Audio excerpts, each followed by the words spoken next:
नमस्कार दोस्तों, आप सभी का हमारे YouTube चैनल पर स्वागत है। आज हम बात करेंगे रविंद्रनाथ टैगोर के बारे में।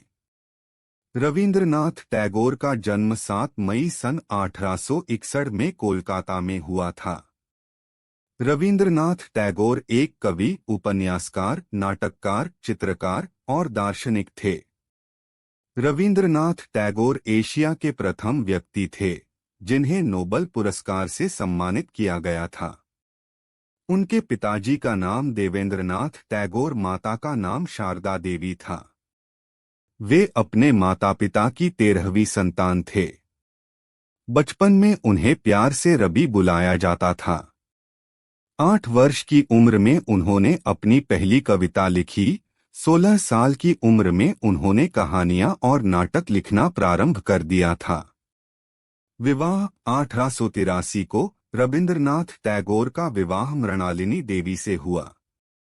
अपने जीवन में उन्होंने 1000 कविताएं, 8 उपन्यास, 8 कहानी संग्रह और विभिन्न विषयों पर अनेक लेख लिखे।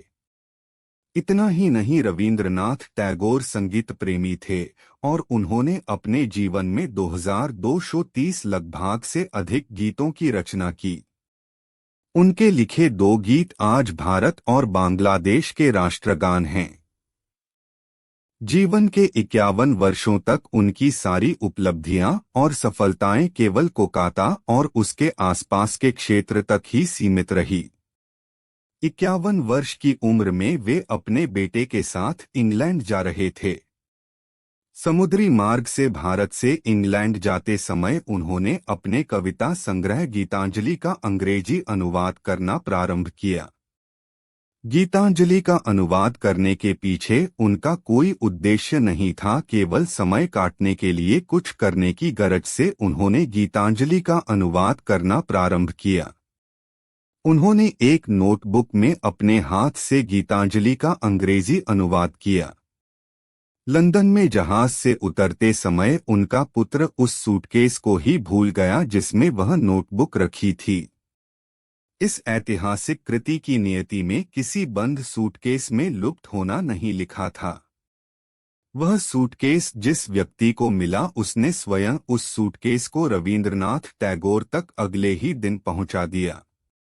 लंदन में टैगोर के अंग्रेज मित्र चित्रकार रोथेंस्टिन को जब यह पता चला कि गीतांजलि को स्वयं रविंद्रनाथ टैगोर ने अनुवादित किया है तो उन्होंने उसे पढ़ने की इच्छा जाहिर की। गीतांजलि पढ़ने के बाद रोथेंस्टिन उस पर मुग्ध हो गए। उन्होंने अपने मित्र W.B. यीट्स को गीतांजलि के बारे में बताया और वही नोटबुक उन्हें भी पढ़ने के लिए दी। इसके बाद जो हुआ वह इतिहास है। यीट्स ने स्वयं गीतांजलि के अंग्रेजी के मूल संस्करण का प्रस्तावना लिखा। सितंबर सन 1912 में गीतांजलि के अंग्रेजी अनुवाद की कुछ सीमित प्रतियां इंडिया सोसाइटी के सहयोग से प्रकाशित की गई। लंदन के साहित्यिक गलियारों में इस किताब की खूब सराहना हुई। जल्द ही गीतांजलि के शब्द माधुर्य ने संपूर्ण विश्व को सम्मोहित कर लिया। पहली बार भारतीय मनीषा की झलक पश्चिमी जगत ने देखी। गीतांजलि के प्रकाशित होने के 1 साल बाद सन 1913 में रविंद्रनाथ टैगोर को नोबेल पुरस्कार से सम्मानित किया गया। टैगोर सिर्फ महान रचनाधर्मी ही नहीं थे, बल्कि वो पहले ऐसे इंसान थे जिन्होंने पूर्वी और पश्चिमी दुनिया के मध्य सेतु बनने का कार्य किया था। टैगोर केवल भारत के ही नहीं, समूचे विश्व के साहित्य, कला और संगीत के एक महान प्रकाश स्तंभ हैं, जो स्तंभ अनंतकाल तक प्रकाशमान रहेगा। रविंद्रनाथ टैगोर एक ऐसा व्यक्तित्व जिसे शब्दों में बयां करना बहुत ही कठिन है। रविंद्रनाथ टैगोर जिनके बारे में कुछ भी लिखना या बताने के लिए शब्द कम पड़ जाएंगे। ऐसे अद्भुत प्रतिभा के धनी थे जिनके संपूर्ण जीवन से एक प्रेरणा या सीख ली जा सकती है। वे एक ऐसे विरल साहित्यकारों में से एक है जो हर कहीं आसानी से नहीं मिलते। कई युगों के बाद धरती पर जन्म लेते हैं और इस धरती को धन्य कर जाते हैं। वे एक ऐसी छवि है जो अपने जन्म से लेकर मृत्यु तक कुछ न कुछ सीख देकर जाते हैं। यह ही नहीं बल्कि ऐसे व्यक्तित्व के धनी लोग मृत्यु के बाद भी एक अमर छाप छोड़कर जाते हैं, जिसकी सीख व्यक्ति आज तक ले सकता है। एक ऐसा व्यक्तित्व जिसने अपने प्रकाश से सर्वत्र रोशनी फैलाई।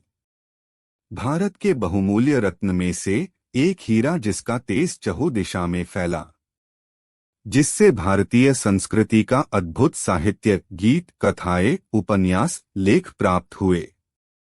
ऐसे व्यक्ति का निधन 7 अगस्त 1941 को कोलकाता में हुआ। रविंद्रनाथ टैगोर एक ऐसा व्यक्तित्व है जो मरकर भी अमर है। जन गण मन अधिनायक जय हे भारत भाग्य विधाता। लाइक शेयर और सब्सक्राइब करना। जय हिंद जय भारत।